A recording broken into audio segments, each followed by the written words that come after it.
Velkommen til projekt Microdoser. I den her video, der deler jeg nogle af de personlige og selvvidenskabelige erfaringer, jeg gjorde mig, da jeg første gang valgte at microdose. Indholdet det skal ses som rent informativt til studie- eller uddannelsesmæssig brug, og det er på ingen måde en opfordring til at bryde gældende lovgivning eller til at eksperimentere med ulovlige substanser. Mit eksperiment det løb over 30 dage, hvor jeg hver tredje dag indtog en mikrodose, altså 10 doser i alt. Under mit forløb der har jeg ladet mit kamera fungere som dagbog, og videoen her den stiller skarpt på en af de 10 doseringsdage og de 2 efterfølgende dage.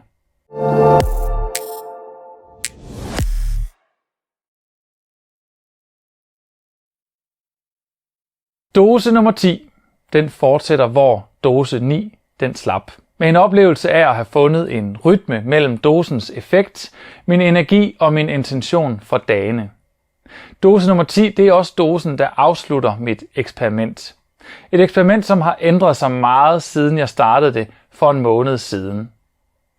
Dag nummer 31, altså den første dag uden for eksperimentet, der tænder jeg kameraet igen.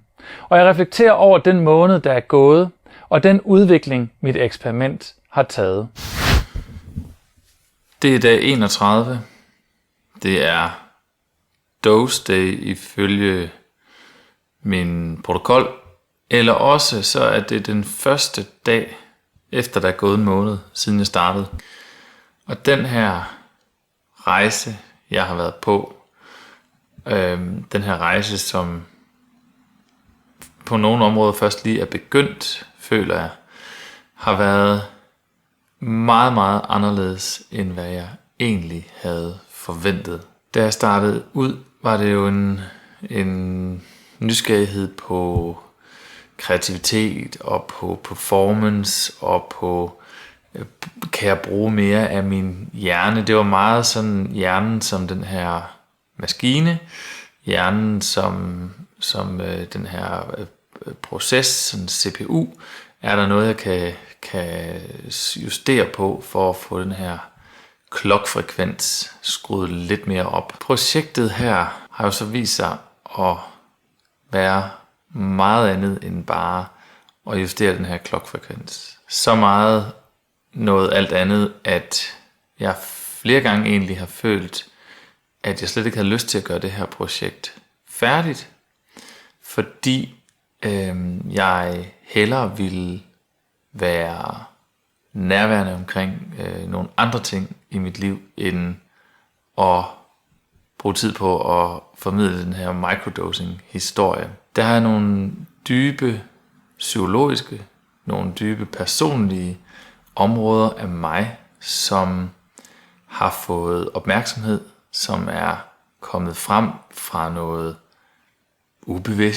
ubevidste mønstre, ubevidste associationer, irrationaliteter, som under de her 30 dage har fået lov til at få noget lys, så at sige, lidt som værende planter, der normalt har stået i skyggen for alt det andet, jeg har gang i mit travle liv.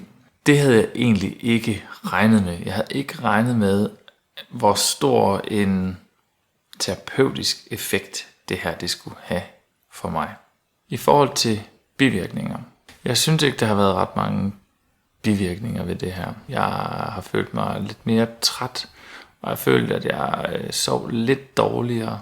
Det kan man så sige, det er to modstående retninger, men jeg synes egentlig, at jeg efterhånden har fundet ud af, at jeg skal gå tidligt i seng og give mig mere tid til at sove, så jeg egentlig følte et lidt større søvnbehov. Så synes jeg, at jeg i starten havde lidt meget kaffeoplevelse omkring det her, og jeg føler egentlig også, at kaffe sammen med det her har været næsten ubehageligt. Det er lidt som om, at der har været en øget sensibilitet overfor alting, men det har været også kaffe. Så jeg har drukket væsentligt mindre kaffe i den her måned, der er gået. Jeg har egentlig ikke lyst til det som sådan.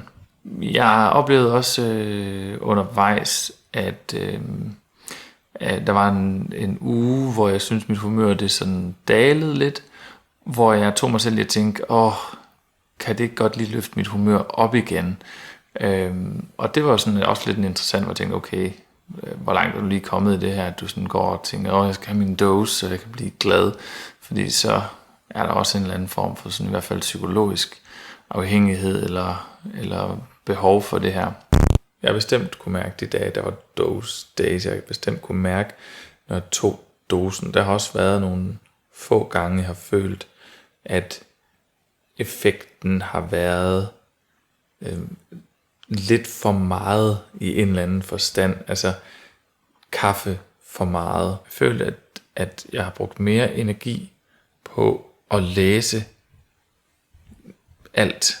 Altså, der har været et øget fokus, og jeg har skulle sådan fokusere mig, koncentrere mig mere. Jeg har brug for mere mental energi på en eller anden måde. Og samtidig med, at jeg skulle koncentrere mig mere, så har jeg så hele tiden følt ro. Og det har været rart. For jeg tror, hvis ikke der så også havde været den ro samtidig med, så tror jeg egentlig, at den her øgede følelse, at jeg skulle forholde mig til flere ting, den ville have kunne virke stressende. Der har været de der par gange med en lille smule frygt, især når jeg havde det her dose, der jeg tænkte, jeg kan mærke noget, bliver det mere vildt, tænk hvis jeg pludselig sidder og ikke kan samle mig om situationen, jeg synes jeg er helt vildt opmærksom på alting og sådan noget. Så jeg tror frygt bliver også forstærket på det her, og det giver også god mening. Det er et bevidsthedsudvidende stof, så hvad end der foregår i din bevidsthed, det bliver forstærket eller udvidet. Det er jo selvfølgelig den setting, som er det liv, hvor den her microdose er taget ind i. Det har så været mit liv, som i den her periode både har indeholdt en begravelse og alt muligt, og naturligvis også deraf har haft nogle op- og nedture. Kunne jeg få på at gøre det igen? Det kunne jeg godt. Det kunne jeg bestemt godt.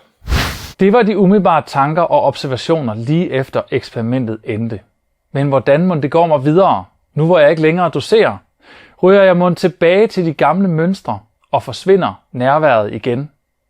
Disse og mange andre spørgsmål kan du få svar på i videoen Et år med microdosing. Videoen her, den er slut. Men du kan se og læse meget mere om det om microdose på microdoser.dk. Her kan du også stille spørgsmål eller komme med kommentarer.